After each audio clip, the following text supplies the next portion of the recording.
السلام عليكم، اهلا بيكم في فيديو جديد ووصفه جديده من مطبخ اللهلوبه. وحشتوني جدا جدا من الفيديو اللي فات. رجعت لكم بقى النهارده بوصفه عايزه اقول لكم بجد خطيره، سهله جدا سريعه، والاهم من كل ده انها بجد ممتعه، تستمتعي بكل قطمه كده منها. ان شاء الله يا حبايب قلبي هتجربوها تعجبكم جدا. تنفع عشاء خفيف وكمان تنفع غدا، هتبقى حلوه جدا، وممكن كمان تعمليها كصنف جانبي في العزايم. ان شاء الله هتعجبكم قوي. اتمنى بقى ان كلكم تتابعوا معايا الفيديو لغايه الاخر، وطبعا بتمنى لكم فرجه ممتعه. هنصلي على الرسول عليه الصلاة والسلام ونسمي الله وندخل على المقادير بتاعتنا على طول.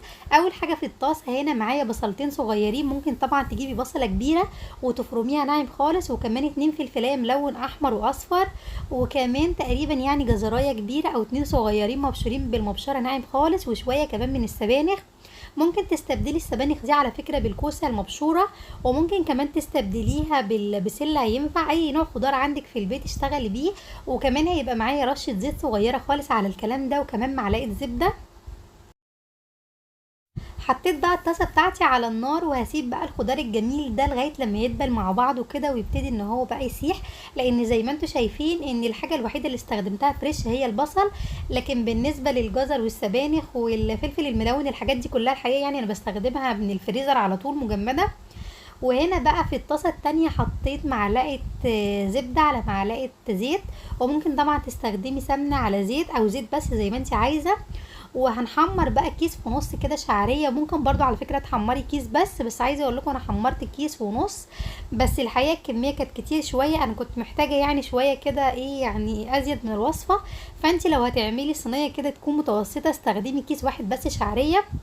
زي ما انتم شايفين كده الخضار فعلا ابتدى ان هو يدوب، فانا بقى عماله اقلب فيه، وهو خلاص كده برضو نزل الميه بتاعته.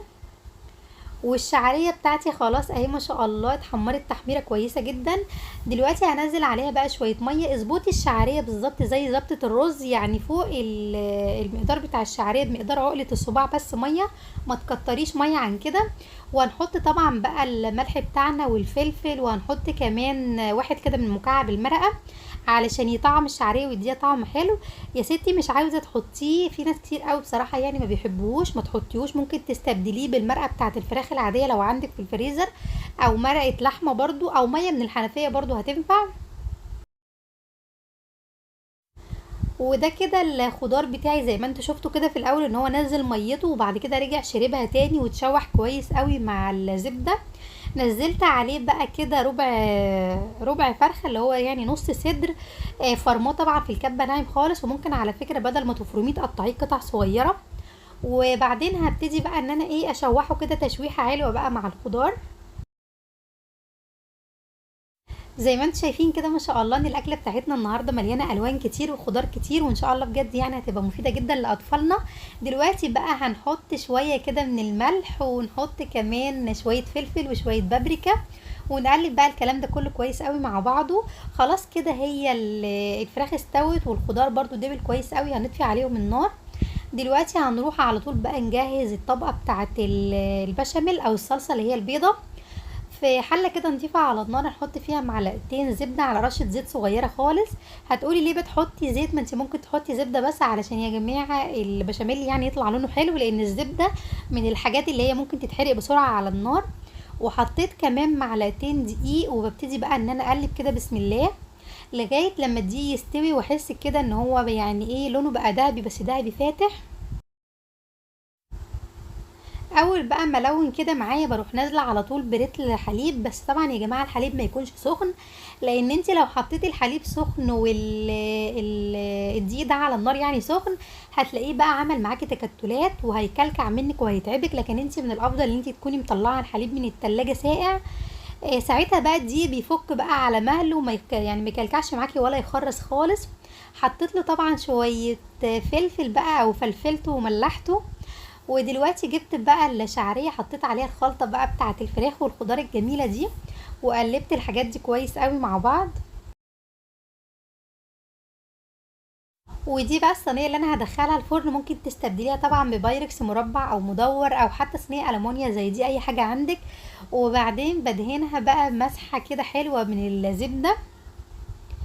ودي كده بقى الشعريه بتاعتي مع الفراخ والخضار، حطيت لها كمان رشه كده من البشاميل. وابتدي بقى ان انا اقلبهم كويس قوي مع بعض علشان لما اجي اطلع الخرطه من الصينيه تطلع كده يعني متماسكه. لو انت حابه انها تبقى مفلفله ممكن تحطي طبقه البشاميل من فوق، بس دي حاجه برضو اختياري يعني براحتك.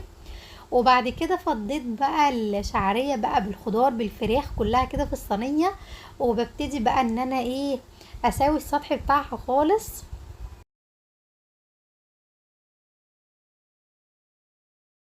وبنزل بقى بالبقيه بتاعه البشاميل بتاعي كده على الوش زي ما انتم شايفين كده، ما شاء الله البشاميل بجد مظبوط جدا. هو كده يا جماعه يعتبر خلاص، تدخليها بقى الفرن تاخد كده 5 دقايق من تحت وبعد كده لون حلو من فوق. حبه الجبنه دول بصراحه يعني اختياري، لو مش حابه تحطيهم بلاش، بس عايزه اقولك ان هما بيدوا يعني فخامه للاكله وبيدوا شكل حلو، وكمان الطعم بتاع الجبنه بيبقى حلو قوي. بس زي ما قلت لك دول اختياري، انت ممكن تكتفي كده بالطبقه بتاعه البشاميل. الاكله بتاعتي طبعا كل حاجه فيها مستويه، بس احنا بنحطها بقى في الفرن علشان كل حاجه ايه تاخد من طعم بعضها كده وتاخد وتدي مع الحاجه التانية.